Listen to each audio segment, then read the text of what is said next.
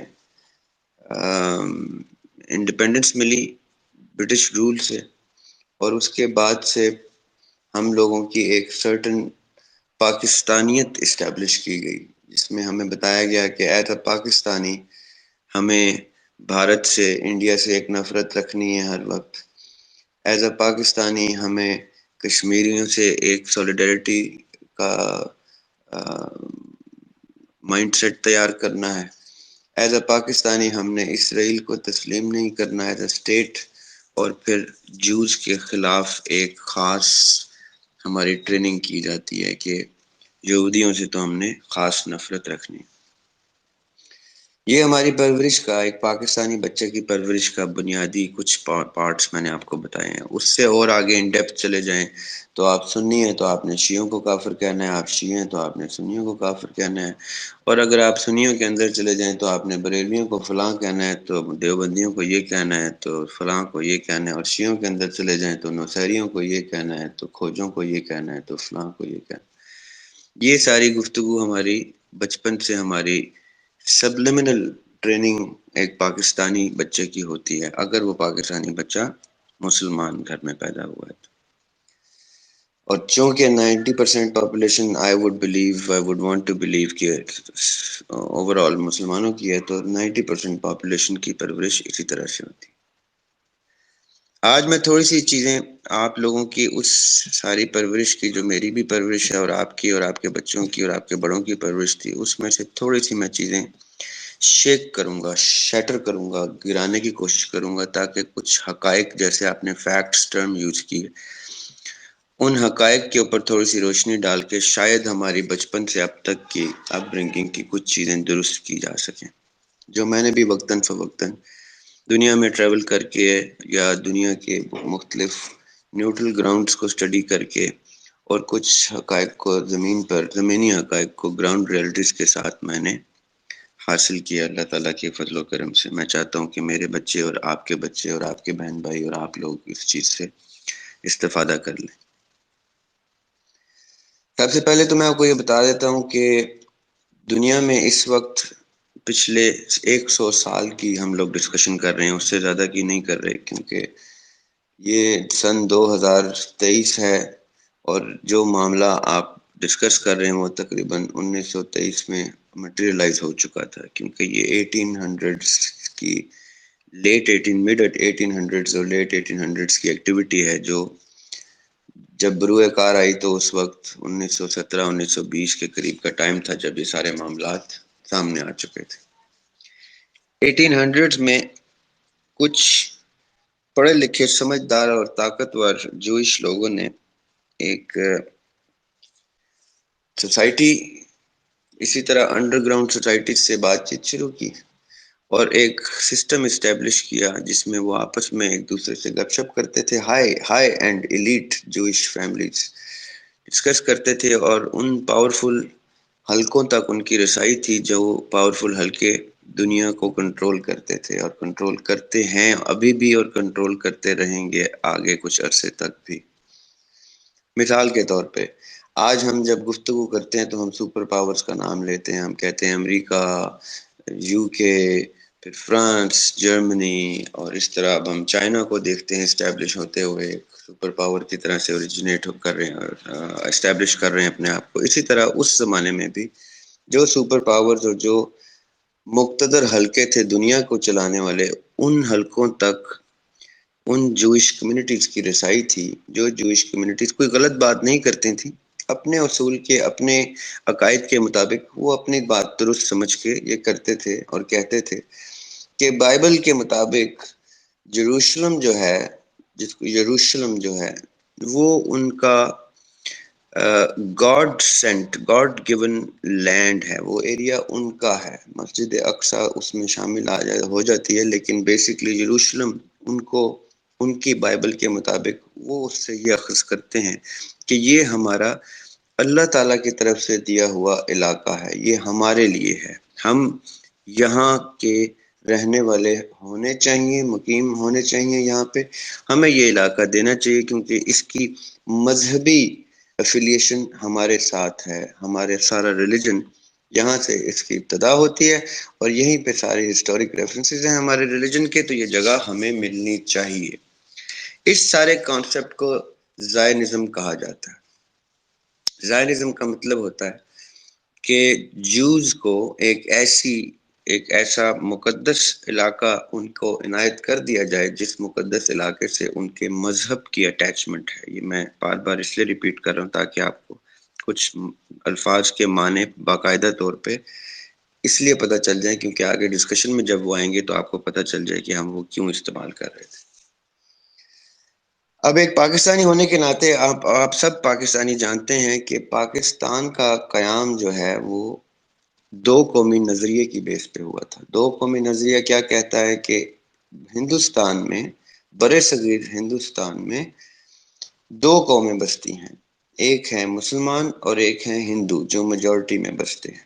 تو چونکہ ہندوستان میں حکومت ہندوؤں کے پاس ہے، ہندو مذہب کو فالو کرنے والوں کے پاس ہے، یا حکومتی حلقوں میں زیادہ تعداد میں وہ موجود ہیں برٹش رول کے انڈر، تو مسلمانوں کے ساتھ ایسے معاملات درپیش ہوتے ہیں جس میں ان کو اپنی مذہبی رہنمائی، اپنی مذہبی کورٹس، اپنا مذہبی منصف چاہیے جو ان فیصلوں کو حل کر سکے، ان فیصلوں کو سامنے لا سکے، ان معاملات کو حل کر سکے۔ اس لیے مسلمانوں کو ایک ایسی اسٹیٹ چاہیے جہاں پہ وہ اپنے دین کو پریکٹس کر سکیں۔ اب یہ میں پاکستان کو کیوں شامل کر رہا ہوں، کیونکہ ایز اے پاکستانی جب آپ سمجھ جائیں گے کہ ایک مسلمان کے لیے ایک پاکستانی اسٹیٹ، ایک مسلمان اسٹیٹ ہونا کتنا ضروری ہے، وہ ہمیں دو قومی نظریے نے بتایا۔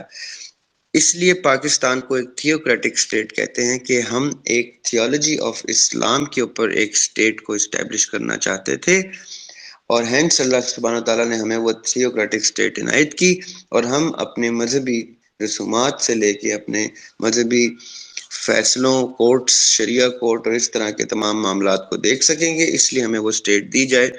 پیرالل میں اسرائیل وہ دوسرا ملک بننے کی ناکام کوشش انشاءاللہ کرتا رہے گا، کیونکہ کبھی کامیاب نہیں ہوگی۔ میں اس کی وجہ بھی بتا دیتا ہوں کیوں کامیاب نہیں ہوگی، کہ وہ یہ کہتے ہیں کہ پاکستان والی پالیسی کے اوپر، جیسی پالیسی کے اوپر، کہ ہمیں بھی ایک تھیوکریٹک اسٹیٹ اپنے مذہب سے ریلیٹڈ، اپنے مذہب کی ہسٹری سے ریلیٹڈ، اپنے بائبل سے ریلیٹڈ چاہیے۔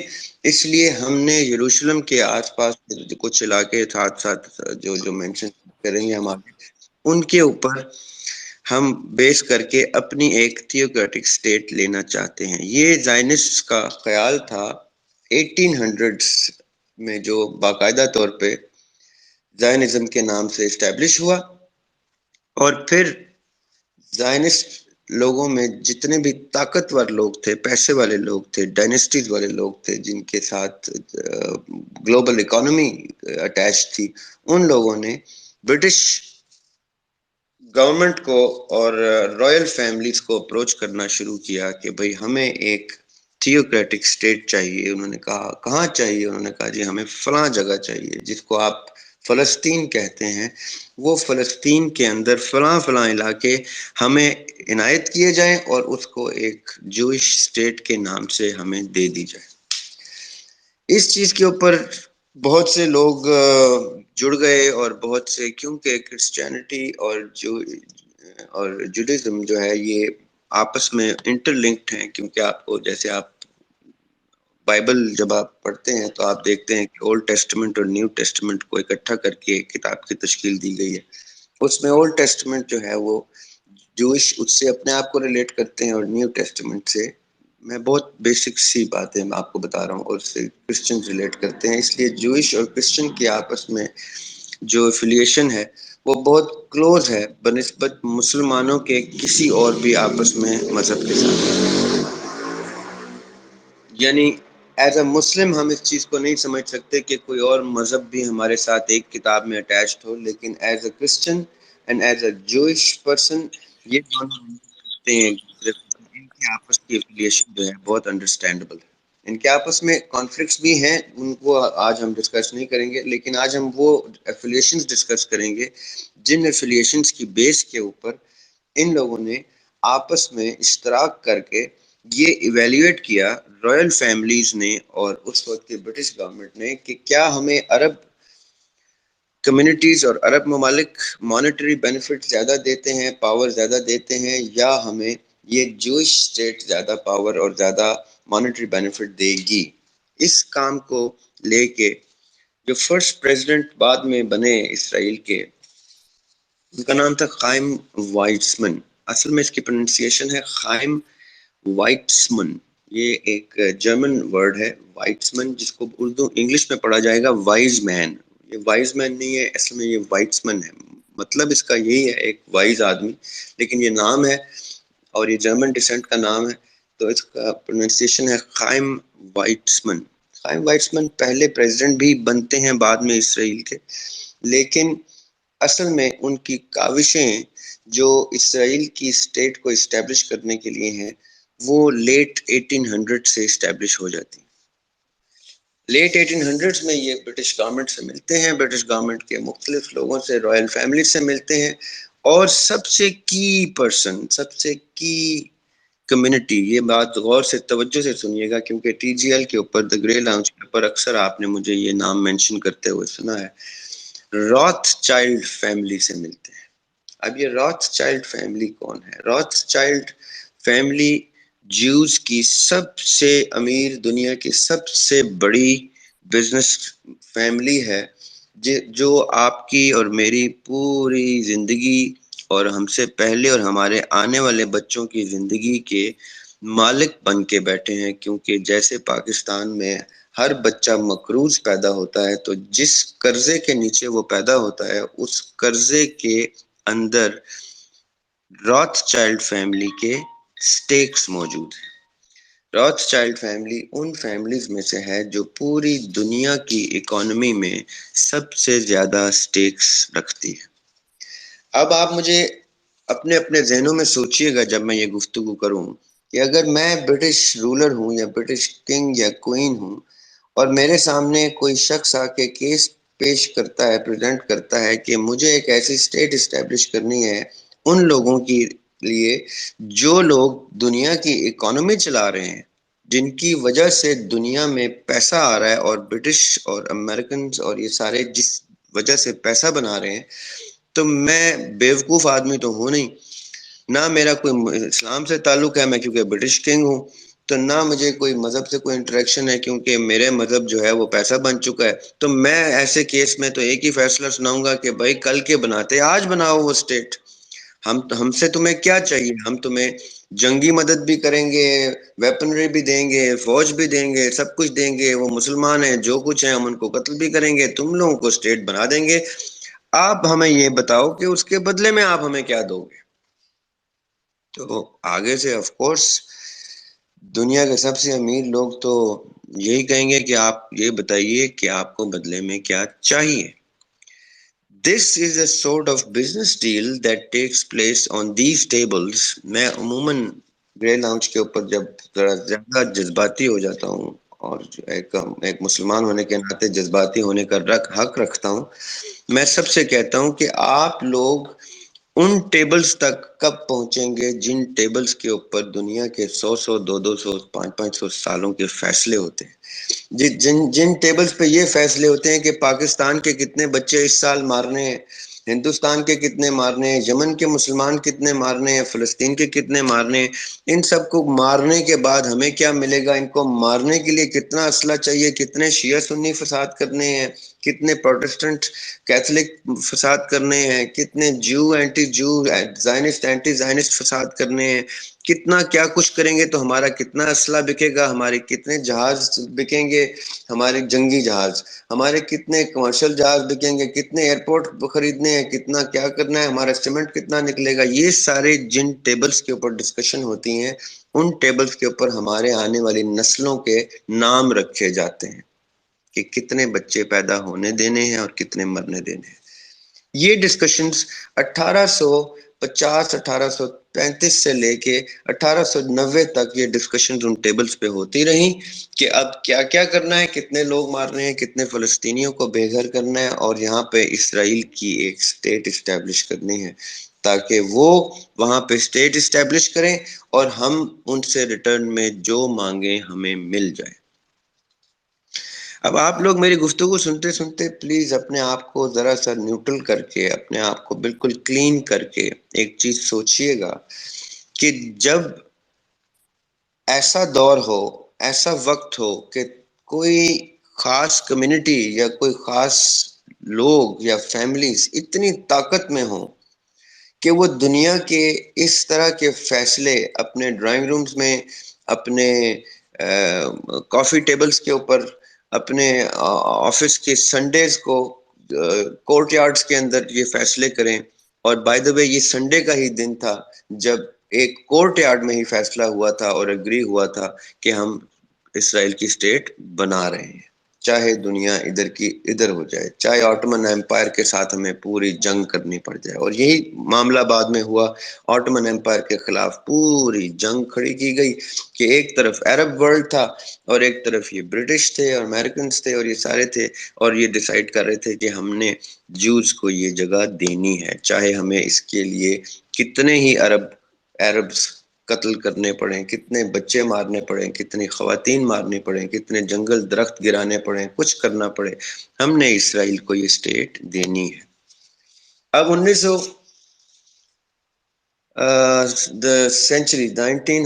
کی سینچری جب سٹارٹ ہوتی ہے تو وائسمن کی یہ ساری موومنٹ باری باری انتھک کوششیں ہیں اس آدمی کی، یہ میں ریپیٹ کروں گا جملہ، خائم وائسمن کی انتھک کوششیں ہیں اور دنیا کے ہر طاقتور آدمی کے ساتھ ملاقاتیں ہیں جس میں اس نے روتھ چائلڈ سے لے کے رائل فیملی سے لے کے برٹش رولنگ گورنمنٹ تک، ان سب لوگوں سے مل کے رشین گورنمنٹ تک کو انوالو کر کے، فرینچ گورنمنٹ کو انوالو کر کے، ان سب لوگوں سے سارے معاملات طے کر کے ان لوگوں کو بتایا کہ اسرائیل کی اسٹیٹ اسٹیبلش کرنے سے کہ کون کون سے ممالک کتنے کتنے سالوں میں کتنے کتنے اربوں اور خربوں ڈالرز اور پاؤنڈز اور پیسہ اور کیپٹل اور ایسٹ اسٹیبلش کریں گے، اور کون کون سی فیملیز ہمیں اس کے اندر فائنینشیل سپورٹ کریں گی، جن فیملیز کے نام ان لوگوں کے لیے ایک چونکا دینے والے نام ہوا کرتے تھے، انہوں نے بتایا فلاں فلاں لوگ میرے ساتھ اس میں شامل ہیں۔ اور اس کے بعد وہ it was a matter of few paper work signing for them to agree to this and to say کہ ٹھیک ہے ہم یہ اسٹیٹ اسٹیبلش کرتے ہیں۔ اور اسٹیٹ اسٹیبلش کرنے کے لیے ایک چھوٹا سا کاغذ تھا جس کو بیلفورڈ ڈیکلریشن کہتے ہیں، وہ ایک چھوٹا سا کاغذ تھا جو تحفے کی صورت میں روتھ چائلڈ کے اس وقت کے جو ہیڈ تھے فیملی کے، ان کے نام کا اور وائسمن کے نام کا ایڈریس کر کے برٹش گورنمنٹ کی طرف سے لیٹر جاتا ہے کہ ہم آپ کو بادشاہی میں فلاں علاقہ عنایت کرتے ہیں جہاں آپ اپنا اسرائیل کی اسٹیٹ بنائیں گے اور وہاں پہ آپ اپنے آپ کو اسٹیبلش کریں گے۔ بادشاہ سلامت نے حکم سنایا، کاغذ کے اوپر وہ سارا کچھ لکھ دیا گیا، وہ کاغذ پہنچا ان لوگ جوز کے پاس، جوز خوش ہوئے، انہوں نے کہا تالیاں بجائی جائیں کہ رائل فیملی بھی ہمارے ساتھ آن بورڈ آ گئی ہے۔ اور اس وقت جب رائل فیملی آن بورڈ آ جاتی تھی تو یہ بر صغیر ہو یا کوئی عرب کا فن خان ہو، وہ آگے سے صرف جھک کے ہی کہا کرتے تھے ٹھیک ہے جو حکم میرے آقا، اور کچھ بھی نہیں ہوتا تھا۔ کیوں؟ کیونکہ اگر آپ کہیں گے کہ ہم اس کے خلاف ہیں تو آپ تیار ہو جائیں کہ آپ کے اوپر اس قسم کے حملے ہوں گے، جنگی کاروائیاں ہوں گی کہ آپ within days back to stone age پھینک دیے جائیں گے۔ تو 1917 میں somewhere I think 16 اور 17 میں یہ بیلفورڈ ڈیکلریشن اناؤنس ہوتی ہے۔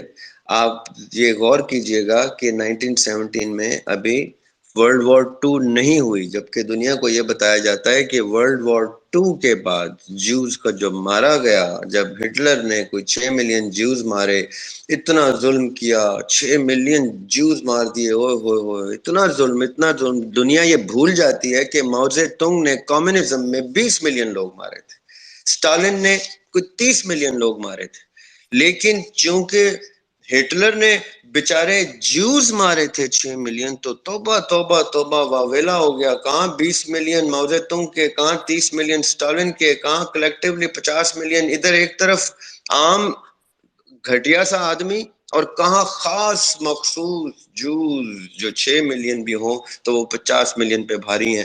دنیا نے وویلا مچا دیا کہ اوہ جوز مار دیے، جوز مار دیے، ہٹلر نے جوز مار دیے. دنیا یہ جانتی ہی نہیں کہ ہٹلر himself was Jewish. یہ آج میں آپ کو بتا دیتا ہوں. Adolf Hitler was a Jewish man. Austria کا آدمی تھا، اور وہ جرمنی کا بھی نہیں تھا، اور دیواریں پینٹ کرتا تھا. جو ہمارے وائٹ واش کرنے والے دیواریں پینٹ کرنے والے ہوتے ہیں، وہ دیواریں پینٹ کرتا تھا. کہاں سے اس کو انہوں نے اٹھایا اور کہا کہ جاؤ جا کے جرمنی میں یہ جوز مارو، کیونکہ ان جوز نے کرسچنز کے ساتھ شادی کر کے بہت زیادہ منگل ہو چکے ہیں، ایسے بچے پیدا کر رہے ہیں کہ ہمارا جو اوریجنل اسکرپچر ہے وہ شیٹر ہو چکا ہے. کرسچینٹی اور جوڈیزم مکس ہوتا جا رہا ہے، ہمارے بچے کرسچن ہوتے جا رہے ہیں، اور ہمارا ہڈن اسکرپچر ریویل ہوتا جا رہا ہے. ان کو مار دو. اس اسکیم کے تحت یہ چیز نہیں بتائی جاتی کہ یہ باقاعدہ پلان کر کے جوز کو مارا گیا تھا، تاکہ نہ صرف یہ کہ جوز جو ہیں وہ لمٹ ہو جائیں، فیملیز لمٹ ہو جائیں، ان کا نالج لمٹ ہو جائے، کرسچینٹی سے تھوڑا سا دور ہو جائیں، بلکہ اس لیے بھی کہ جو 1917 میں بیلفور ڈیکلریشن ہے اس کو باقاعدہ عمل میں لانے کے لیے، یہ بہانہ بنانے کے لیے کہ اتنے جوز مار دیے گئے ہیں، اتنے جوز بے گھر ہو گئے ہیں، ریفیوجیز بن گئے ہیں، کہ ان کے لیے اب اسٹیٹ واجب ہو گئی ہے. تو اس بیلفور ڈیکلریشن کو سامنے لا کے فلسطین کے اوپر اس وقت دھوکہ یہ دیا گیا. اور آپ اگر بیلفور ڈیکلریشن پڑھیں ڈیٹیل میں تو اس کے اندر ایک پوائنٹ بڑا خوبصورت ریزڈ ہے کہ ایسی کوئی حرکت، ایسی کوئی ایکٹیویٹی نہیں کی جائے گی جس میں عرب سینٹیمنٹ، ان کا ریلیجس سینٹیمنٹ ڈسٹرب ہو. ان کو صرف یروشلم کے آس پاس کے کچھ سیٹلمنٹس دی جائیں گی جہاں پہ وہ اپنے مذہبی رسومات اور اپنے مذہب کو پریکٹس کرنے کے لیے وہاں پہ اپنے عقیدے کے بیس کے اوپر، اپنے عقیدت کی بیس پہ رادر جو چیزیں افیلیٹڈ ہیں ان کے ایریاز کے پاس سیٹلمنٹس دی جائیں گی، اور عربز ان کے لیے پروٹیکٹرز بن کے رہیں گے، اور وہ عربز کو اور ان کے مذہب کو ڈیمیج نہیں کریں گے. یہ کہہ کے یونائٹڈ نیشنز نے پوری دنیا کا باپ بن کے ایک انلیجٹمیٹ چائلڈ پیدا کیا، اور اس کا نام اسرائیل رکھا 1948 میں. 45 میں ختم ہوتی ہے جنگ، اور اس کے بعد یہ سیٹلمنٹ اسٹیبلش کی جاتی ہیں، اور اس کے بعد 48 میں اسرائیل کو فلسطین کے اوپر صادر کر دیا جاتا ہے، ایز اف وہ دنیا کے باپ ہیں، دنیا کے مالک ہیں. وہ جہاں چاہیں جس کو چاہیں جب چاہیں ماریں، جب چاہیں جس کو چاہیں کہیں ہٹو یہاں پہ میں نے جوئش پلیس کرنے ہیں، ہٹو میں نے یہاں پہ کرسچنز پلیس کرنے ہیں، یہاں میں نے شیعہ پلیس کرنے ہیں، یہاں سنی کرنے. وہ ایسے اپنا سارا اثر و رسوخ استعمال کر کے اسرائیل نامی اسٹیٹ کو اسٹیبلش کرتے ہیں. اچھا، اب یہ تو میں نے آپ کو تھوڑا سا ایک ایسا رخ دیا ہے جس رخ سے آپ کو جس طرح باقی پاکستانیوں کو نفرت سی ہو جاتی ہے یہودیوں سے، آپ کو بھی ہو جائے گی، لیکن اصل میں ایسا نہیں ہے. یہاں سے آگے کی گفتگو جس سے برداشت نہ ہو وہ باعزت و احترام اس ٹویٹر سپیس سے رخصت ہو جائے، کیونکہ اس کے بعد شاید آپ مجھ سے اس طرح سے اپنے آپ کو افیلیٹ نہ کریں، اور شاید میرے بارے میں کوئی غلط اوپینین بھی اسٹیبلش کر لیں. یہاں سے آگے کی ٹویٹر سپیس میں میں بغیر اجازت لیے نبیل بھائی سے میں کچھ جرات کرنا چاہ رہا ہوں، جسارت کرنا چاہ رہا ہوں، کیونکہ اب میں کچھ سیدھی سیدھی باتیں کروں گا، خاص طور پہ پاکستانی مسلمانوں سے جو یہ سمجھتے ہیں کہ یہاں پہ چوکوں پہ جھنڈے پکڑ کے فلسطین کے اور اللہ اکبر کے نعرے لگا کے اپنے املاک کو ڈیمیج کر کے، اپنا 9 to 5 ختم کر کے، اپنے چولہے ٹھنڈے کر کے، چیخیں چلا کے اسرائیل کے جھنڈے کو آگ لگا کے گالیاں نکال کے شاید فلسطین آزاد ہو جائے گا. تو میں کچھ سیدھی گفتگو کرنا چاہتا ہوں آپ لوگوں سے، اس لیے ذرا جرات رکھیے گا میری گفتگو سننے کے لیے، کیونکہ آپ کے اور میرے بڑے یہی آل فول بول کے قبروں میں چلے گئے. فلسطینی ابھی بھی جل رہے ہیں. نہ میرا باپ گیا، نہ آپ کا باپ گیا فلسطین کو بچانے کے لیے، نہ ان کے باپ گئے، نہ میرے بھائی گئے نہ آپ کے بھائی گئے، یہاں بیٹھ کے وہ بونگیاں مارتے رہے، ہوائی فائر مارتے رہے، اپنے منہ سے کچھ گولیاں چلاتے رہے، وہاں پہ بچے ابھی بھی جل رہے ہیں، مر رہے ہیں، کٹ رہے ہیں، اور ہم یہاں پہ ٹویٹر سپیس پہ بیٹھے سمجھ رہے ہیں کہ ہم شاید کوئی بہت بڑا دین کا کام کر رہے ہیں، اور ہماری اس ٹویٹر سپیس سے 6-7 فلسطینی جو ہیں ان کی زندگیاں بچ جائیں گی، تو اور 3-4 نسلیں فلسطینیوں کی آزادی دیکھ لیں گی۔ نہیں، ایسا کچھ بھی نہیں ہوگا، نہ ہمارے پاس کوئی حق ہے یہ گفتگو کرنے کا، نہ مورل رائٹ ہے، نہ ایتھیکل رائٹ ہے کہ ہم ایسی گفتگو بھی کریں یا ایسی ٹویٹر سپیس بھی کریں، کیونکہ ہم اس تھرڈ گریڈ ہیومن کیٹیگری میں فال کرتے ہیں جن کو کچھ کک پتہ نہیں ہوتا کہ دنیا میں اصل میں کیا ہو رہا ہے اور کیوں ہو رہا ہے، کون کنٹرول کر رہا ہے، کیسے کنٹرول کر رہا ہے۔ مکھی مچھروں کی طرح ساری زندگی گزارتے ہیں، مکروز پیدا ہوتے ہیں، مکروز مر جاتے ہیں، اور سمجھتے ہیں کہ ہمیں جنت مل جائے گی کیونکہ ہم 2-4 حج کر آئے ہیں، اس خانہ کعبہ میں حج کر کے آئے ہیں جو خانہ کعبہ انڈر سیج ہے، جو اس وقت غیر مسلموں کے ہاتھ میں ہے، جس کے اوپر غیر مسلم مسلط ہیں۔ وہ حج کر کے اپنی جھوٹی دکھاوے کی ریاکاری کی نمازیں پڑھ کے ہم سمجھتے ہیں ہم جنت میں چلے جائیں گے، جبکہ ہمارے پڑوس میں کشمیری مر رہا ہے، جل رہا ہے پچھلے 70 سالوں سے، اور ہم جھک بھی نہیں مارتے اس بارے میں۔ ہمارے بڑے بڑے فنکار علماء جو ہیں اپنے اپنے یوٹیوب کے اوپر، اپنے اپنے ٹی ویوں کے اوپر لیکچر دے دے کے سفید داڑیاں کر کے قبروں میں چلے گئے، ایک نے کوئی گولی نہیں کھائی، ایک نے کوئی چاقو خنجر نہیں کھایا، ایک کا بچہ اس ٹائم کشمیر میں نہیں مرا، ایک کا بچہ اس ٹائم فلسطین میں نہیں جا رہا، یمن میں نہیں جا رہا، کسی کے اپنے عالم کی پرورش اپنے بچے پہ نہیں اتر رہی۔ اس کا مطلب ایسا کوئی 2 نمبر عالم ہے یہ کہ اس کا بچہ اس کی بات نہیں مان رہا۔ میں عمران خان کو برا کہتا ہوں کہ اس کے بچے یو کے میں بیٹھے ہوئے ہیں، وہ جیل میں سڑ رہا ہے۔ ایسے کون سے ناجائز بچے ہوتے ہیں جن کا باپ جیل میں سڑ رہا اور وہ اس کو ملنے نہ آئے اور دروازے کے باہر کھڑے ہو کے جیل کے باہر دروازے سلاخیں نہ کھڑکائیں؟ وہ وہی بچے ہوتے ہیں جو ہمارے عالموں کے بچے ہوتے ہیں، کیونکہ نہ ہمارے عالموں کا دین ان کے بچوں پہ اترتا ہے، نہ ہمارے لیڈروں کا ویژن ان کے بچوں پہ اترتا ہے، کیونکہ ہم بیسکلی 2 نمبر قوم ہے، ہم بیسکلی جھوٹ بولتے ہیں، ریاکار ہیں۔ ہم جو بکواس کرتے ہیں وہ ہماری اپنی بکواس ہمارے ساتھ ڈرائنگ روم سے دوسرے بیڈ روم میں نہیں جا رہی ہوتی، جس بیڈ روم میں ہمارا ہی بچہ ٹی وی کے اوپر انہیں یہودیوں کے ٹی وی کے اوپر، انہیں یہودیوں کے چینل کے اوپر، انہیں یہودیوں کی یہ گیجٹس کے ساتھ پورے چینل سرفنگ کر رہا ہوتا ہے، انٹرنیٹ پہ نالج لے رہا ہوتا ہے، اور ہمارے سو کالڈ باپ 2 نمبر طریقے سے یوٹیوبوں کے اوپر اور ٹی ویوں کے اوپر عالم بن کے بیٹھے ہوئے ہوتے ہیں، یا جیلوں میں لیڈر بن کے ساڑے ہوتے ہیں، جبکہ ان کے بچے یاشی پٹ رہے ہوتے ہیں۔ بائی دا وے، میں نے روتھ چائلڈ کا نام لیا، میری بات یاد رکھیے گا، جتنی مرضی پی ٹی آئی والوں کو تلخ لگے، عمران خان کے بچے روتھ چائلڈ فیملی کے بچے ہیں۔ جمائمہ گولڈ سمتھ کے 2 بھائی روتھ چائلڈ کی فیملی میں ان کی شادیاں ہوئی ہیں، دونوں وہاں سے طلاقیں لے کے، لیکن بچے وہیں کے پیدا کر کے بیٹھے ہوئے ہیں۔ یہ روتھ چائلڈ فیملی ہے جو گولڈ سمتھ فیملی ہے۔ They are intertwined, they work together, they live together, they die together, they kill together۔ یہ سب روتھ چائلڈ فیملی ہے جس کا یہ جیل میں سڑ رہا ہے عمران خان، جن بچوں کا باپ، اور وہ بچے اسی روتھ چائلڈ فیملی کے ہیں۔ آپ لوگ اور میں رائٹ ہی نہیں رکھتے کسی گفتگو کرنے کے۔ ہمارا پرائم منسٹر جو تھا پچھلا عمران خان، اس کے بچے روتھ چائلڈ فیملی کے ہیں، جو روتھ چائلڈ فیملی آج اسرائیل کی اسٹیٹ اسٹیبلش کرنے کا روٹ کاز اور اس کا مین انویسٹر ہے اور پوری دنیا کا مالک ہے۔ آپ لوگوں کو یہ بات سمجھ ہی نہیں آتی کہ ہمارا پرائم منسٹر کہاں سے پلیس ہوا ہے، کون سے روتھ چائلڈ نے کون سی تار کھینچی تھی، رسی کھینچی تھی، سٹرنگ پول کی تھی، تو عمران خان نامی پرائم منسٹر آپ کے اوپر وارد ہو گیا تھا، جس طرح وائزمن نامی پرائم منسٹر اسرائیل میں وارد ہوا تھا۔ یہ ساری ایک ہی فیملیز ہیں، یہ سارے سٹیک ہولڈرز ہیں۔ بائیڈن جب حلف لے رہا تھا تو آپ کے زرداری صاحب حلف کی برداری کی تقریب میں بیٹھے ہوئے تھے۔ کیسے اس دروازے سے انٹر ہوئے جہاں پہ بائیڈن پریزیڈنٹ ہے اور پریزیڈنسی کا حلف لے رہا ہے؟ کیونکہ آپ کے زرداری صاحب کے سٹیکس ہیں اس میں، یہ ان کے پارٹنرز بیٹھے ہوئے ہیں آپ کی حکومت کے اوپر۔ نواز شریف یو کے میں پناہ لے کے بیٹھا ہوا ہے ایز اے کانوکٹ، یہاں سے 50 روپے کے اسٹامپ پیپر کے اوپر 2 نمبر اپنی بیماری کا علاج کرانے کے لیے انہیں یو کے لوگوں کے پاس بیٹھا ہوا ہے، جن یو کے لوگوں نے بیلفورڈ ڈیکلریشن کے اوپر اسرائیل کی ریاست کھڑی کی ہوئی ہے۔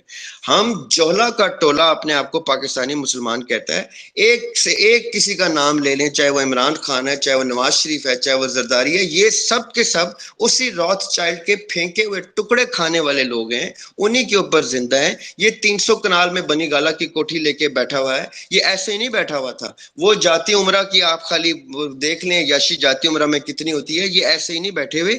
یہ ساری چیزیں کنٹرول ہوتی ہیں ان ٹیبلز کے اوپر جن ٹیبلز کے اوپر بیٹھنے کیا ان ٹیبلز کو صاف کر کپڑا مارنے والے بھی پاکستانی نہیں ہو سکتے, ان ٹیبلز کو دور سے دیکھنے والے بھی پاکستانی نہیں ہو سکتے. پچھلے 75 سالوں میں جتنا پاکستانی مرا ہے وہ قرضے کی حالت میں مقروض مرا ہے, اور قرضے کی حالت میں تو دعا قبول نہیں ہوتی, حج قبول نہیں ہوتا. یہ کیسے مقروض قرضے والے ہیں جو سمجھتے ہیں کہ حج ان کا پورا ہو جاتا ہے.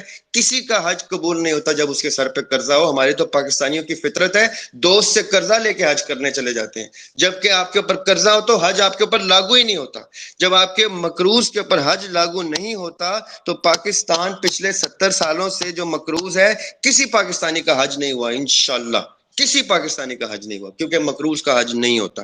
یہ اپنا وہی پیسہ جا کے ورلڈ بینک میں جا کے رکھیں کہ مجھے بتاؤ as a citizen of Pakistani کتنے روپے ہیں میرے اوپر, مجھے بتاؤ میری فیملی پہ کتنے ہیں, میں نہیں حج کرتا, وہ پیسے جمع کر کے میں تمہارے منہ پہ مارتا ہوں تو وہ فیملی آپ کی پیر فیملی ہوگی, کیونکہ ایک اسی فیملی کی دعا قبول ہو رہی ہوگی جو پاکستان میں اپنا قرضہ اتار لے. اور وہ قرضہ کس نے دیا ہوا ہے؟ اسی زائنسٹ اسٹیٹ نے دیا ہوا ہے, اسی اسرائیل نے دیا ہوا ہے, اسی راث چائلڈ فیملی نے دیا ہوا ہے. ہم لوگوں کو اتنا عقل نہیں ہے, اتنا شعور نہیں ہے کہ ہم بزنس کر کے ہم اپنے آپ کو اسٹیبلش کر کے ان جگہوں پہ اپنے سٹیکس اسٹیبلش کریں جن جگہوں پہ یہ ٹیبل سیٹ ہوتے ہیں, جہاں پہ یہ طے ہوتا ہے کہ میں کتنے پیسے گلوبل اکانومی میں رکھتا ہوں. اب میں کہوں گا تو جنگ ہوگی, اب میں کہوں گا تو امن ہوگا, اب میں کہوں گا تو کسی ملک میں بارڈر میں کے اوپر حملہ ہوگا کہ نہیں ہوگا. پاکستانی ایک ایسا مچھر ہے, مکھی ہے, جس کا پورے پلانٹ پہ کوئی ایگزسٹنس اس لیے نہیں ہے کیونکہ کسی پاکستانی میں اتنا شعور نہیں آتا کہ وہ جائے, وہ اسٹیبلش کرے اپنی فیملیز. سارے 30% پاکستانی اس ٹائم امریکہ میں رچ لائف سٹائل میں رہ رہے ہیں. 6,000 پاکستانی ڈاکٹر امریکہ کو سرو کرتا ہے, امریکہ کا غلام ہے. 6,000 ڈاکٹر, ان کی ایک آرگنائزیشن تک بنی ہوئی, اس کا نام ہے ایپنا, APPNA. اس میں 6,000 Pakistani doctors are registered who are servants of the United States. There are 6,000 doctors in United Kingdom, servants of the United States. ایک ایک دو دو تین تین ملین ڈالر ان کی منتھلی انکم ہوتی ہے, شاید اس سے بھی زیادہ. لیکن وہ وہی ملینز آف ڈالرز وہ امریکہ میں اپنی فینسی لائف سٹائل میں لگاتا ہے, وہ اپنے پاکستان کی اکانومی میں نہیں لے کے آتا اس کو. کیوں؟ کیونکہ وہ ساری عمر کا غلام ہی ان کا ہے, اس کو پیسہ بھی وہیں سے ملتا ہے, وہ سارے ایکسپلائٹ ہی وہیں سے ہوتے ہیں. ایسا نہیں ہے کہ یہ 12,000 ڈاکٹر اپنا $1 ملین اینول لا کے دیں تو 12,000 ملین پاکستان کو نصیب ہو جائے گا. نہیں, کبھی بھی نہیں ہوگا. کیوں؟ کیونکہ ان میں اتنی عقل اتنا شعور ہی نہیں ہے کہ یہ جو فیملیز اسرائیل کو اسٹیٹ کو اسٹیبلش کرتی ہیں, یہ فیملیز جو پاکستان کو ابلیٹریٹ کرنے کے خواب دیکھتی ہیں, یہ فیملیز جو کشمیر کو ابلیٹریٹ کرنے کا خواب دیکھتی ہیں, یہ فیملیز کام پیسے سے پیسے جوڑتی ہیں. ان کو مسلمان ہندو کرسچن سے کوئی فرق نہیں پڑتا. ان کو یہ پتا چلتا ہے کہ کتنے لوگ کہاں مریں گے تو کتنی گولیوں سے مریں گے, وہ گولیاں کون کتنے کی آتی ہیں, کس کمپنی کی آتی ہیں, کون سی بندوق سے نکلتی ہیں, کون سے ٹینک سے نکلتی ہیں, اس ٹینک کے اونر کمپنی کون ہے, اس کو کتنے فائدہ ہوتا ہے جب ایک جنگ ہوتی ہے تو کتنے ٹینک بکتے ہیں اور کتنے ملینز آف ڈالرز ایک جنگ کے اوپر اس کے اکاؤنٹ میں جاتے ہیں. یہ گفتگو اگر آپ کا عمران خان ٹی وی پہ کر دیتا تو عمران خان کو یہ راث چائلڈ والے ہی مار دیتے, کیونکہ وہ راث چائلڈ کا ہی بچہ ہے جو عمران خان ہے آپ کا.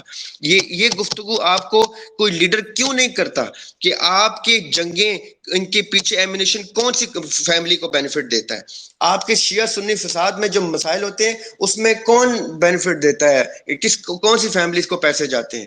یہ سارے کے سارے پیسے انہی فیملیز کو جاتے ہیں جو Jewish richest families of the world ہیں, جن میں سے ایک کا نام میں نے آج آپ کو لے لیا, ایک اور سینی فیملی ہے, یہ اور سینی ہی ڈسینٹ ہے. ان کو اسٹڈی کیجئے اور اس کے بعد آپ کو سمجھ آئے کہ فلسطین میں جو جہاد ہو رہا ہے وہ جہاد اس لیے ہو رہا ہے کیونکہ جو باقی رچ مسلم کمیونٹی ہیں وہ ان فلسطینیوں کے اصل قاتل ہیں.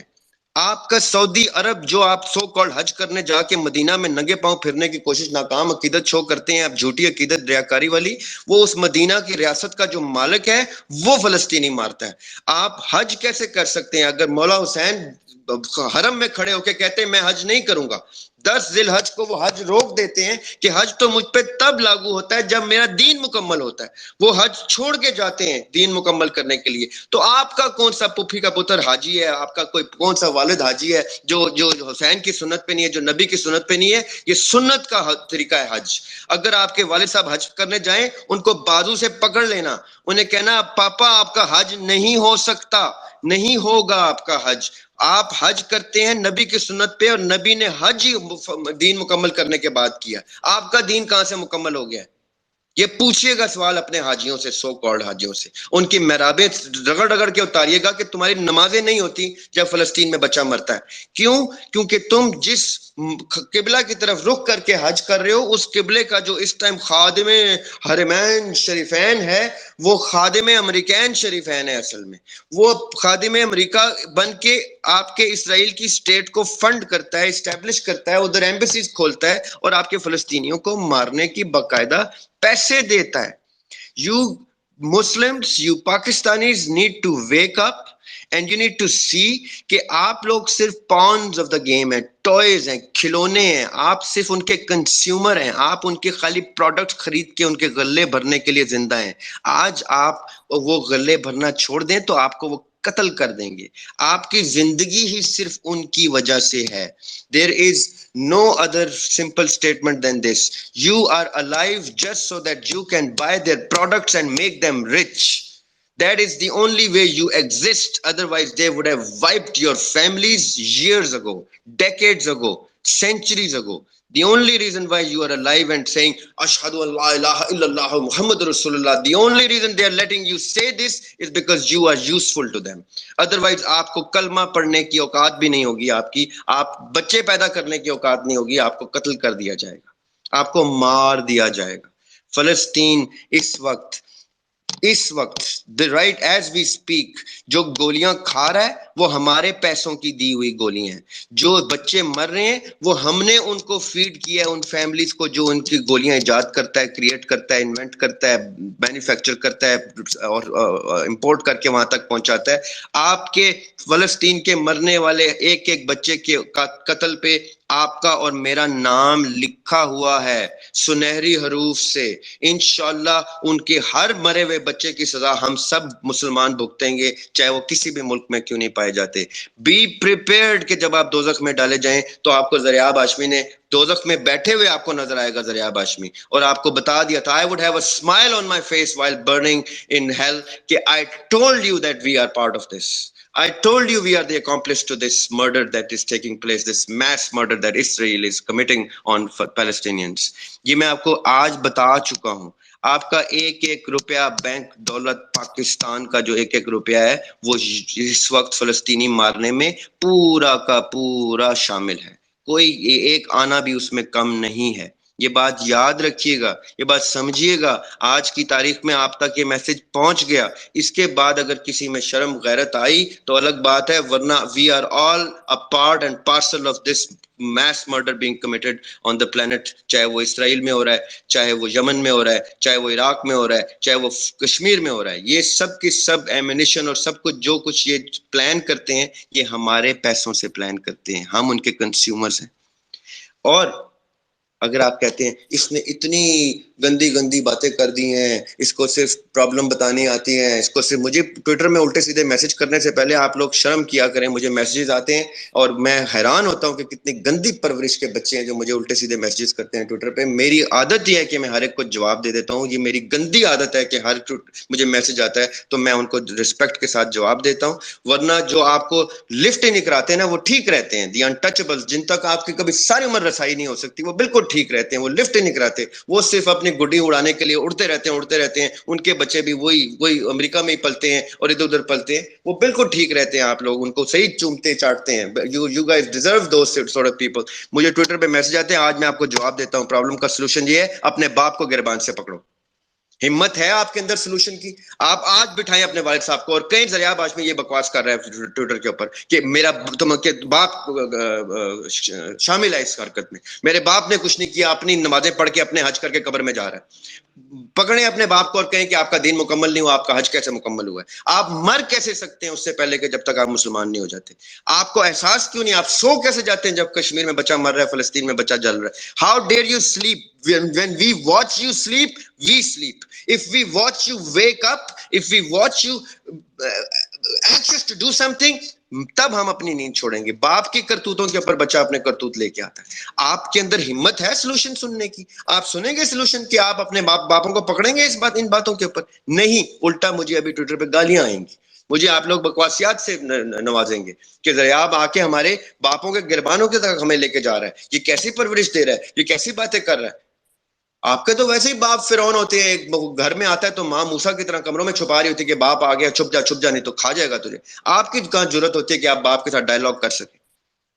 ناٹ اے سنگل فیملی ان پاکستان جو اپنے باپ کے ساتھ ایک میل کے اوپر، بریکفاسٹ کے اوپر، ڈنر کے اوپر بیٹھ کے کہے پاپا مجھے یہ بتائیں in your 50-60 years of life what have you done for Muslims, what have you done for Palestinians. وہ پتہ کیا کہیں گے؟ اور چپ کر کے روٹی کھا، تیری ایجوکیشن کر دی، یہ بڑی بات ہے. آج کل کے حالات میں چولہے ٹھنڈے ہو گئے لوگوں کے، تو مجھ سے فلسطین کی باتیں کرتا ہے، تو مجھ سے کشمیر کی باتیں کرتا ہے. میں نے تجھے روٹی دے دی ہے، تجھے اچھی ایجوکیشن دے دی ہے، میری دین میرا مکمل ہو گیا ہے، تو میری نعمتیں تمام ہو گئی ہیں. یہ کہہ کے آپ کو تھپڑ مار کے سلا دے گا. Why? Because he is not brave enough to accept criticism. He is not courageous enough to answer you. And he is not Muslim enough to be ashamed and say you are right. چل بیٹے آج سے کچھ کرتے ہیں. یہ گفتگو صرف آپ کی، آپ کے دوستوں تک ہے. مانیں اس بات کو. کیا ساحل ادیم کا لیکچر آپ اپنے باپ کے ساتھ بیٹھ کے سن سکتے ہیں؟ نہیں. کیا ڈاکٹر سار کی باتیں اپنے چاچا کو بتا سکتے ہیں؟ نہیں. یہ صرف over a cup of T کسی کیفے میں بیٹھ کے نا، اچھے سے لش سے کیفے میں بیٹھ کے 2-3 ہزار بل دے کے وہاں پہ یہ باتیں کریں آپ، اور وہی باتیں وہیں پہ چھوڑ کے اس کیفے کی ٹپ کے ساتھ چھوڑ کے گھر آ جائیں، اور اگلے دن صبح پھر وہی کام کریں، اور روز یہی کرتے کرتے مر جانا اور کہنا میں جنت میں جا رہا ہوں کیونکہ میں کلمہ گو ہوں. اگر کلمہ گو جنت میں جائے گا تو یزید کو میری طرف سے سلام کرنا. یزید بھی کلمہ گو تھا. کلمہ گو جنت میں نہیں جاتا.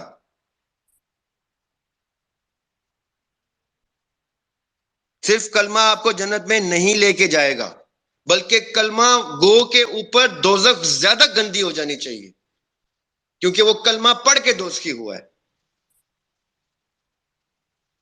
This Israel-Palestine conflict is a product of a Pakistani thought. یہ میں بتاتا ہوں آپ کو. آج سے آگے تک یہ ذہن میں رکھیے گا کہ 1947 میں پاکستان آزاد ہوتا ہے، 1948 میں یہ اسرائیلی کرتوت ہوتا ہے. کیا کیا کسی پاکستانی نے؟ 1 سال چھوٹا ہے آپ سے اسرائیل. شرم کریں، وہ آپ کے باپ کی عمر کا بن چکا ہے اس ٹائم. وہ آپ کے باپوں کو کنٹرول کرتا ہے. آپ سے 1 سال چھوٹا ملک آپ کے ملک میں شیعہ سنی فساد کراتا ہے، آپ کے ملک میں لسانیت جنریٹ کرتا ہے، صوبائی تعصب کی جنگیں کراتا ہے، آپ کی حکومتیں بناتا گراتا ہے. What is any Pakistani doing about it for the past 75 years? Nothing other than slavery. اس لیے جب بھی کوئی پاکستانی یہ گفتگو کرے نا اسرائیل اور فلسطین کی، اس کو ایک تھپڑ ماریے گا میری طرف سے کہ بکواس بند کرو یار. تم we Pakistanis do not have the right to say anything about Palestine. Because Israel is 1 year younger than us and we do not do anything. Our parents were fools. They were slaves. They taught us wrong. They never created a Hussein out of us. They've made us accept the Yazid of the time. It means our fathers were Yazids. وہ یزید کی سنت پہ ہیں ہمارے باپ، تب ہم حسین نہیں بنتے. علی کے سنت پہ ہوتے تو آج ہم حسین ہوتے. کسی کا باپ علی بنے گا تو بچہ حسین بنے گا. ہمارے باپ یزیدیت پہ ہیں، ہمارے لیڈران یزیدیت پہ ہیں. Accept the ugly face that you see in the mirror. Do not break mirrors. Accept the ugly truth and die of shame. اور لیو ود آنر.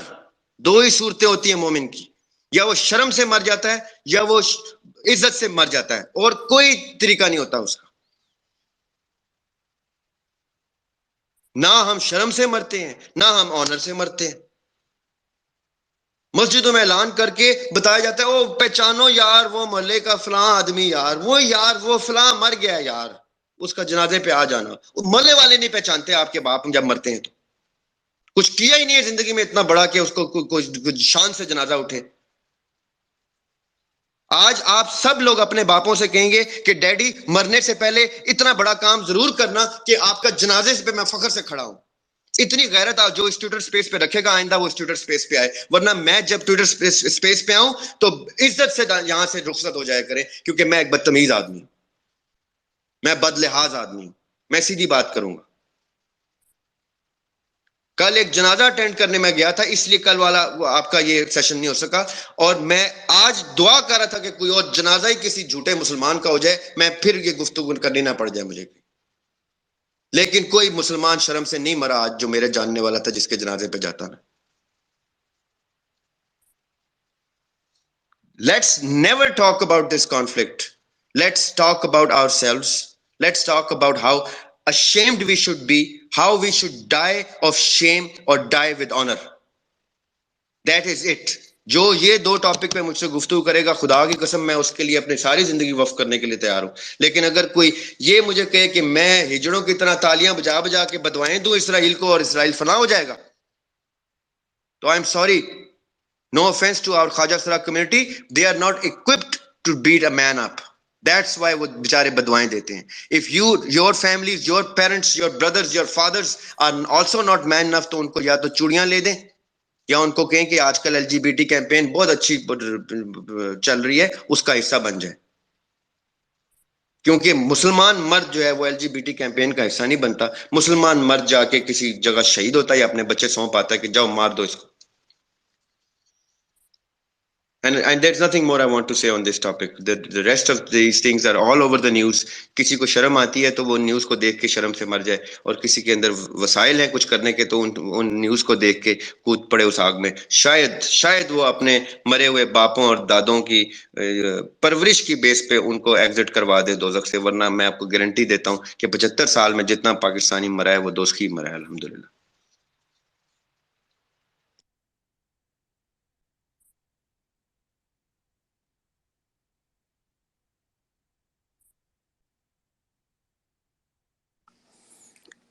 جی سر, جزاک اللہ خیر.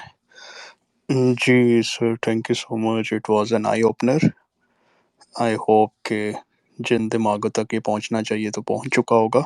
تو سر 2 لائنر ابھی جو کرنٹ سچویشن ہے اس پہ میں آپ سے لینا چاہوں گا. اس پہ بھی کافی کانسپریسی تھیوریز آ رہی ہیں کہ جس طرح کے یوم کپور والے دن یہ واقعہ ہوا, جو کہ بتایا جاتا ہے کہ آج سے 50 سال پہلے 1973 میں بھی سیم سچویشن ہیپن ہوئی تھی.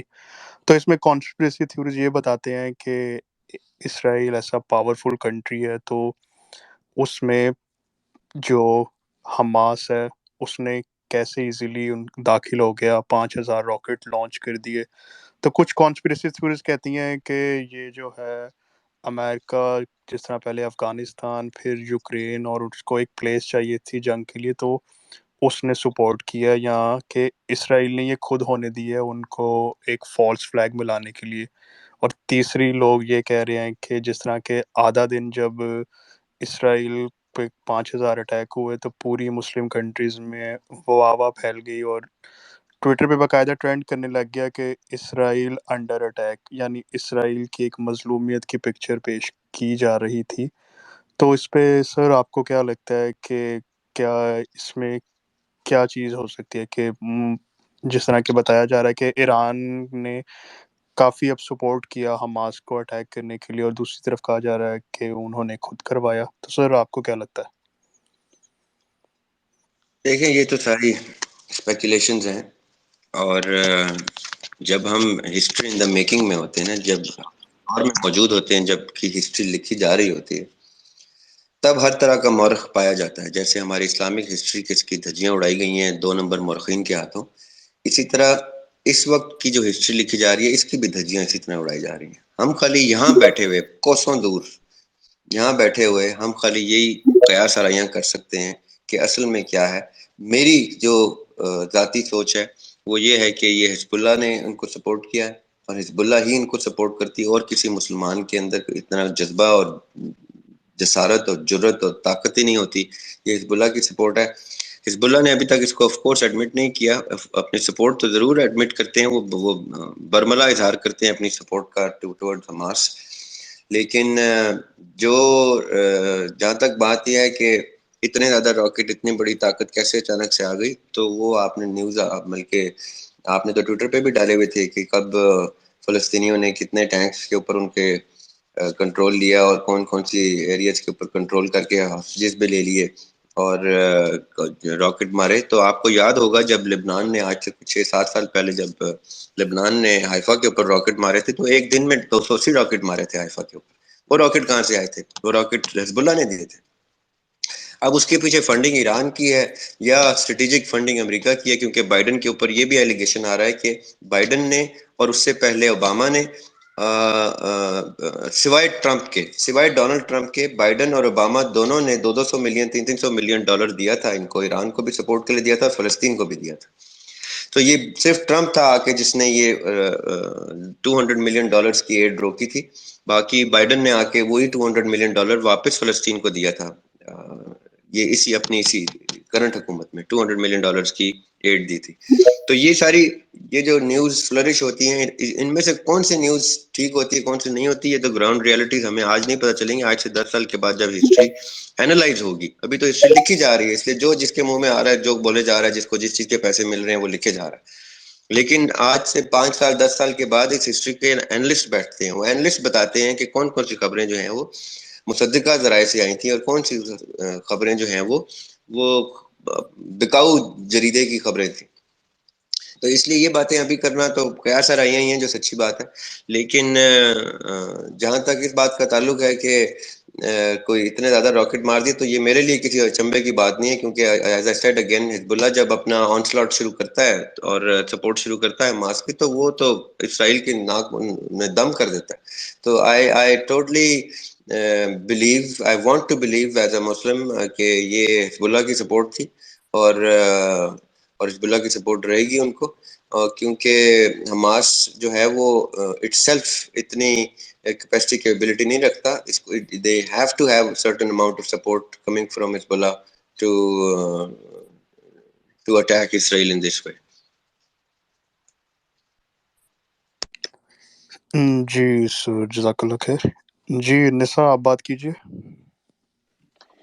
السلام علیکم ورحمۃ اللہ سر، کیسے ہیں آپ؟ وعلیکم السلام بیٹے، الحمد للہ ٹھیک. آپ ٹھیک ہیں؟ خیریت؟ جی الحمد للہ سر آپ کی جو باتیں تھیں وہ میرے ذہن کو آلریڈی بہت زیادہ تنگ کرتی ہیں، اور فلسطین کا ذکر آتے ہی میرا دل جو ہے وہ شرمسار ہو جاتا ہے کہ میرا اس میں کیا رول ہے. اور آپ کی باتیں سن کر میں بالکل سن سی ہو گئی ہوں اور مجھے سمجھ میں بھی نہیں آ رہا کہ میں کیسے رسپونڈ کروں، تو مجھے اپنے سوال ہی بھول گئے ہیں. بہرحال میرا جو بھی آپ نے روشنی ڈالی اس چیز کے اوپر کہ جیوز مسلم کانفلکٹ سے آپ نے انلائٹن کیا اور کن ایفیلیشنز کی بیس پر اسرائیل کی اسٹیٹ کو اسٹیبلش کرنے کی کوشش کی گئی، and also about the Rothschild family. اور اس کے علاوہ بہت اہم پوائنٹس جو ہیں ڈسکس ہوئے about decision making for 200 centuries. اور یہ ساری چیزیں بہت امپورٹنٹ ہیں ہمیں انڈرسٹینڈ کرنے کے لیے اور ان پر ریسرچ کرنے کے لیے. سر اسی کانسیپٹ کو لے کر میرے ذہن میں 2 سوال آئے تھے. پہلا سوال یہ تھا کہ یہ بات کس حد تک درست ہے کہ فلسطین کی سرزمین ہمیشہ دنیا کی سیاست کے لیے اہم رہی ہے اور وہاں آنے والی تبدیلی ساری دنیا پر اثر انداز ہوتی ہے. اور دوسرا سوال یہ ہے کہ ابھی جو کرنٹ دنیا میں جو آئیڈیالوجی زیادہ زور پکڑ رہی ہے لیفٹسٹ کی، اور سیکولرزم کی وجہ سے لوگ دنیا جو ہے وہ خدا اور مذہب سے دور ہو گئے ہیں. تو اس کے بعد جو پرسوں فلسطین میں واقعہ ہوا ہے تو اس کے ریزلٹس میں کیا ہم ایسے کہہ سکتے ہیں کہ دنیا بھر کی جو اسلامی تنظیمیں ہیں وہ حرکت میں آئیں گی اور اس کے نتیجے میں لوگ خدا اور ریلیجن کی طرف زیادہ ایکٹیویٹ ہوں گے؟ یا کسی بھی تنظیم پر اس کا کوئی اثر نہیں ہوا؟ تو یہ 2 سوال ہیں. جزاک اللہ خیر. اچھا، جہاں تک یہ بات ہے نا، آپ کے سوالوں میں جو سب سے اہم سوال ہے وہ یہ ہے کہ سیکولرزم کی جو ہوا چل پڑی ہے پوری دنیا میں، اور یہ بات درست ہے کہ پوری دنیا میں چل پڑی ہے. پورا امریکہ اس ٹائم اس کے زیر عتاب ہے کہ کس طرح سے چرچ کو اسٹیٹ سے دور کر دیا گیا اور بائبل سے انحراف شروع کیا گیا، کیونکہ بائبل میں بھی کچھ اتنی سخت احکامات ابھی بھی موجود ہیں، چاہے وہ جتنا مرضی ٹیمپر کریں بائبل کو، اتنے سخت احکامات موجود ہیں جو یہ لبرل سوسائٹی برداشت نہیں کر سکتی. عموماً لوگ پاکستان میں شرعی نظام کی گفتگو کرتے ہیں تو میں ان سے سب سے پہلے کہتا ہوں کہ تم شریعت برداشت نہیں کر سکتے، تم شریعت کی بات کیسے کرتے ہو؟ تمہارا لائف سٹائل، میرا لائف سٹائل شریعت کے عین خلاف ہے. ہم لوگ 180 ڈگری کے اینگل کے اوپر اپنی زندگیاں بیس کرتے ہیں. ہمارے اوپر شریعت کا نفاذ ہوگا ہم تو بھاگ جائیں گے یہاں سے، ہم ان لوگوں میں سے. اسی طرح ویسٹ میں بھی جب چرچ کی شریعت کا چرچ کی جورسپروڈنس کا، کیونکہ پہلی شریعت آپ مسلمان ہونے کے ناطے ذہن میں رکھیے گا، پہلی شریعت حضرت موسیٰ علیہ السلام کے اوپر آئی تھی. یہ دوسری شریعت ہے جو آقا علیہ السلام کے اوپر آئی ہے. حضرت عیسیٰ علیہ السلام کے اوپر کسی شریعت کا نازل نہیں ہوئی، شریعت نہیں اللہ تعالیٰ نے اتاری. عیسیٰ علیہ السلام نے موسوی شریعت کو پروپگیٹ کیا اور پروموٹ کیا، اور پھر اس کے بعد آقا علیہ السلام نے اس شریعت کو فائنل اپڈیٹ ورژن نکالا کہ اب یہ شریعت ہے جو تمام مومنین کے لیے ہے، جو جوز پہ بھی اپلائی ہوتی ہے، کرسچنز پہ بھی ہوتی ہے اور مسلمانوں پہ بھی ہوتی ہے. تو جب ہم سیکولرزم کی گفتگو کرتے ہیں تو بیسکلی ہم یہ کہنا چاہ رہے ہوتے ہیں کہ ہم دین سے دور رہنا چاہتے ہیں. ہم اسٹیٹ کو ایک نیوٹرل اسٹیٹ کی طرح اسٹیبلش کریں گے جہاں پہ تمام مذاہب اپنے اپنے انپٹ دے کے، مذاہب بھی نہیں، تمام لوگ، مختلف مذاہب کے لوگ، مختلف فکر کے لوگ اپنے مطلب کا عوام کی جوہلا کی رائے کے اوپر ایک سسٹم اسٹیبلش کریں گے جس کو جمہوری سسٹم کہتے ہیں، جس کو کفری یا جمہوری سسٹم کہتے ہیں. اس سسٹم کے تحت دین سے دور رہ کے اپنی تمام آزادیاں حاصل کریں گے. ابھی جو LGBT کیمپین کی جو ویو آئی ہے یہ ٹوٹلی اگینسٹ دا بائبل ہے، یہ totally against old testament, new testament and totally against the final testament قرآن پاک ہے. اب یہ کیوں صرف امریکہ میں نہیں، ہمارے پاکستان کے اسکولوں میں ہو رہی ہے. میرے تک ویڈیوز آ چکی ہیں، پہنچ چکی ہیں ویڈیوز جو اسکولوں کے اندر یہ باقاعدہ طور پہ LGBT کیمپینز کے لیے خواجہ سراؤں کو ایکسپلائٹ کیا جاتا ہے اور ان کے تھرو یہ بلوایا جاتا ہے کہ ہم لوگ سوسائٹی ہمیں غلط بتاتی ہے، اصل میں ہماری چوائس ہوتی ہے ہم لڑکا بنے یا لڑکی بنے. اس لیے کل آپ کے اسکول سے، آپ کے بچے جب اسکولوں سے آ کے آپ سے کہیں نا کہ ماما میں لڑکا نہیں میں لڑکی ہوں، اور لڑکا آپ کا یہ کہے اور لڑکی کہے میں لڑکی نہیں میں لڑکا ہوں، یا میں اپنے آپ کو کسی جینڈر میں نہیں ڈالنا چاہتا، تو یہ مت سمجھے گا کہ اس میں کسی آپ کی پرورش کا ہی خالی کوئی مسئلہ ہوا ہے. اس میں باقاعدہ آپ کی اسٹیٹ اسکولوں کے اندر یہ چیزیں چلا رہی ہے. یہ اگر آپ کو شک ہے تو آپ اس کو تھوڑا سا انویسٹیگیٹ کریں تو آپ ان اسکولوں کے نام تک آپ تک آ جائیں گے جہاں تک یہ شروع ہو چکا ہے، اور انشاءاللہ آگے بہت زیادہ یہ جلدی کر دیں گے اور ہم سب کے بچے خراب کرنے میں کامیاب ہو جائیں گے، کیونکہ ہم لوگ جمہوریت کو اپنے اوپر طاری کر کے بیٹھے ہوئے ہیں. ابھی اس ٹویٹر سپیس میں موجود 99% لوگ کہیں گے کہ عمران خان ہمارا لیڈر ہے اور جمہوریت ہمارا سسٹم ہے اور دریاب جو ہے وہ بکواس کر رہا ہے. اصل میں جمہوریت کفر کا سسٹم ہے اور اسلام کے عین متصادم ہے اسلام سے. اسلام میں کسی قسم کی کوئی جمہوریت نہیں ہے. امرہم شورا بینہم، قرآن کی آیت جو مس یوز کرتے ہیں جاوید احمد غامدی جیسے لوگ، وہ یہ نہیں ہے کہ عام عوام سے رائے لی جائے گی. اس کا مطلب ہوتا ہے شورا، مشاورت سے خلیفہ چنے گی، امیر المومنین چنے گی.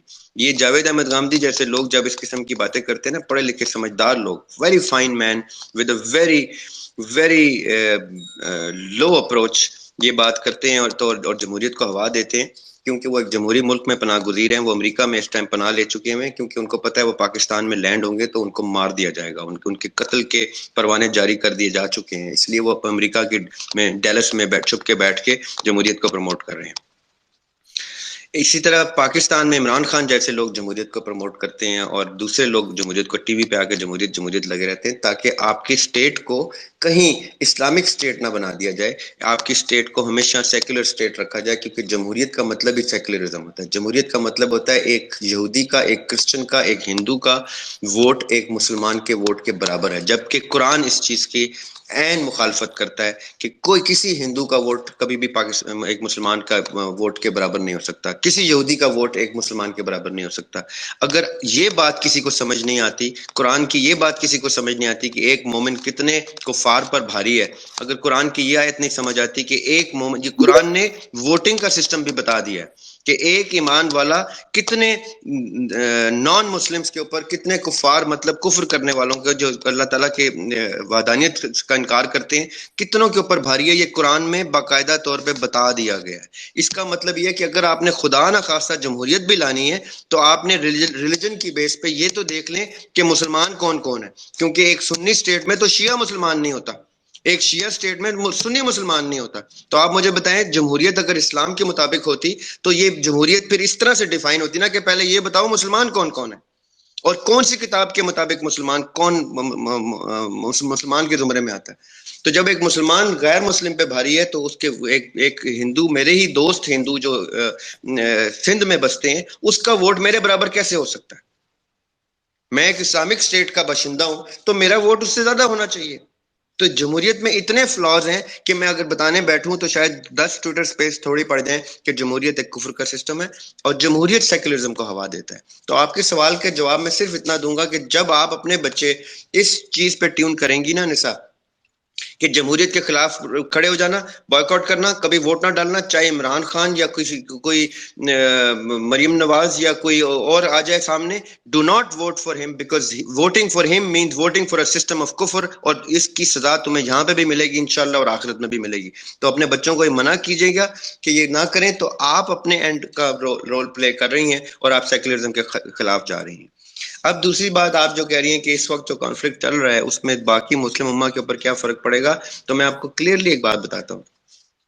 میں نے اپنی اس پچھلی گفتگو میں صرف آپ کو یہ بیان کرنے کی کوشش کی ہے کہ یہ جتنے لوگ ہیں نا میرے آپ جیسے، یہ صرف مکھی مچھر ہیں، ان کی اور کوئی اوقات نہیں ہے، یہ صرف کنزیومر ہیں ان پروڈکٹس کے، جو پروڈکٹس ان فیملیز کو فنڈ کرتی ہیں جو فیملیز یہ ایمونیشن بناتی ہیں اور بیچتی ہیں۔ مطلب کیا ہے اس بات کا کہ جنگ میں اپنی مرضی سے کروا رہا ہوں، میں اگر اس فیملی سے تعلق رکھتا ہوں جو جہاز بناتا ہے، ٹینک بناتا ہے، گولیاں بناتا ہے، بندوقیں بناتا ہے، تو میرا فائدہ ہی تب ہے جب کسی ملک میں جنگ ہوگی۔ جیسے جنگ ہوگی امریکہ بھی وہ خریدے گا، ایران بھی خریدے گا، پاکستان بھی خریدے گا، میرے ملینز آف ڈالرز بنیں گے۔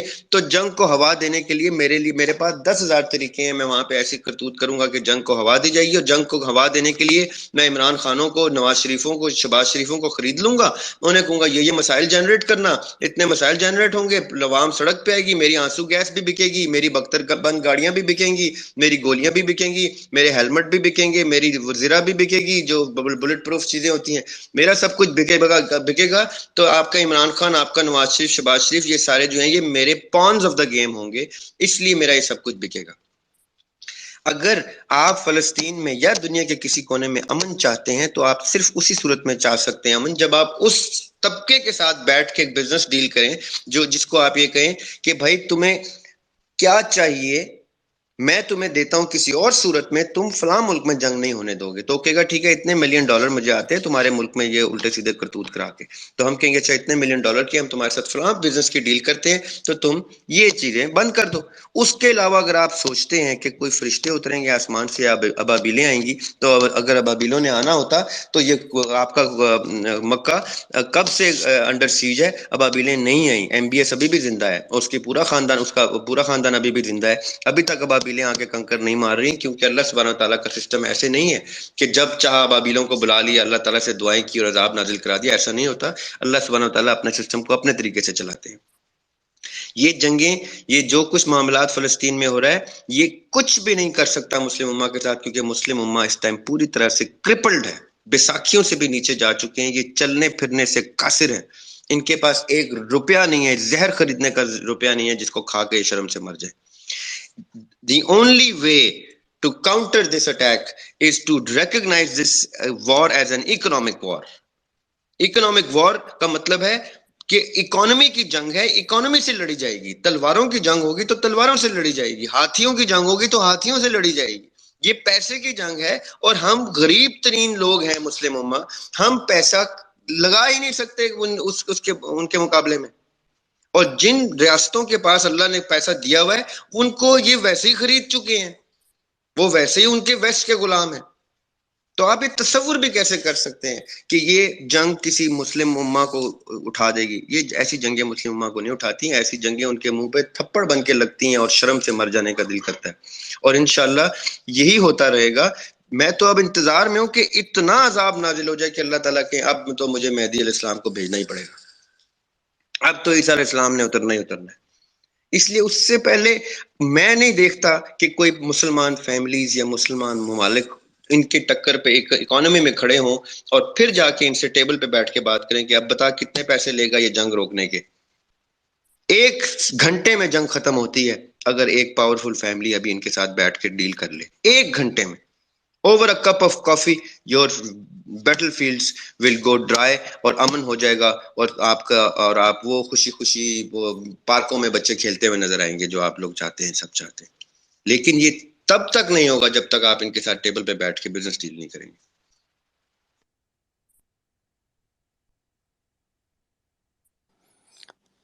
جی سر, جزاک اللہ خیر. جی مریم, آپ بات کریں. جی السلام علیکم. میرا یہ ایک سوال ہے کہ آلریڈی بہت یوتھ موبلائز ہو چکا ہے, تو why not we join the Hamas group, اور کسی طریقے سے ہم مطلب ہم ظاہر ہے ہماری ٹریننگ تو نہیں ہے لیکن we can do some help. اگر ہم یہ بھی ہو سکتا ہے کہ ہم ان کی کچھ ایڈ کر سکیں ان کی ٹریٹمنٹس میں, ان کو ایڈ پرووائڈ کرنے میں. تو we need some practical steps کہ ہم لوگ جائیں آن دا گراؤنڈ اور کچھ کریں. پروٹیسٹ اور لیکچرز اور یہ سب کچھ تو بہت ہو چکا ہے, so we need some practical steps. بالکل ٹھیک کہا آپ نے, پریکٹیکل سٹیپس کی میں بات کر رہا تھا, لیکن میں سمپٹومیٹک ٹریٹمنٹ کی بات نہیں کر رہا تھا. آپ سمپٹومیٹک ٹریٹمنٹ کی بات کر رہے ہیں. آپ کہہ رہے ہیں کہ کھانسی ہو گئی ہے تو آپ کتنے دن دوائی کھانی ہے تو کھانسی دور ہو جائے گی. میں کہہ رہا ہوں کھانسی کہاں سے ہو رہی ہے, اس ٹی بی کو درست کر لیں تو کھانسی نہیں ہوگی. آپ کی بات کا میں جس اسپرٹ سے آپ نے سوال اسپرٹ سے جواب دینا چاہتا ہوں. آپ کی بات درست ہے کہ ابھی جو لوگ مر رہے ہیں, جو زخمی ہیں, جو وہاں پہ ان کو کھانے پینے اور پینے کا پانی تک موجود نہیں ہے ادھر فلسطینیوں کے لیے, اس کے لیے ہمیں بے شک بے دھڑک مدد کرنی چاہیے. اس کے لیے بہت سی آرگنائزیشنز ہیں, مجھے ٹویٹر پہ بھی اس طرح کے میسیجز آتے رہتے ہیں, واٹس ایپ پہ بھی. میں ان کو دوبارہ سے ریپیٹ کرتا ہوں کہ I am not directly in contact with any organisation جو آپ کی امداد ٹھیک جگہ پر پہنچا سکے. جیسے ہی میری رسائی کسی ایسی آرگنائزیشن تک ہوتی ہے جو وہاں پہ آن گراؤنڈ موجود ہے, جب پاکستان میں ابھی سیلاب آیا تھا تو میرے پاس بہت سے ایسے جاننے والے میرے رسائی میں تھے جو آن گراؤنڈ موجود تھے, تو میں واٹس ایپ گروپس میں بھی ان کے لنک فارورڈ کر رہا تھا لوگوں تک کہ آپ ان لوگوں سے رابطہ کریں, یہ گراؤنڈ پہ موجود ہیں, یہ آپ سے ڈائریکٹ اپنی ایڈ لے کے آپ کی اور ٹھیک جگہ پہنچا دیں گے. لیکن میری ذاتی طور پہ ایسی کسی آرگنائزیشن سے افیلیشن نہیں ہے جو فلسطین میں موجود ہو. میں ضرور پتہ کر سکتا ہوں, میں نے 2-3 لوگوں کو کہہ دیا ہے کہ وہ پتہ کریں. جیسے مجھے ایسی کسی آرگنائزیشن کا کوئی ای میل ایڈریس تک ملتا ہے میں آپ لوگوں تک ضرور پہنچاؤں گا تاکہ آپ ان کی مالی امداد کر سکیں. جہاں تک تعلق ہے یوتھ موبلائز ہو کے وہاں پہ ان کا کسی وارفیئر میں مدد کر سکے, تو میں اس چیز کے اس لیے خلاف ہوں کہ پاکستان سے میرا نہیں خیال کہ آپ کی حکومت اس ٹائم ایسی کسی قسم کی ایکٹیویٹی کو انڈورس کرے گی کہ پاکستان سے یوتھ موبلائز ہو کے وہاں پہ کوئی جنگی مشقیں کر کے یہاں سے وہاں جائے اور وہاں پہ جنگ میں شامل ہو.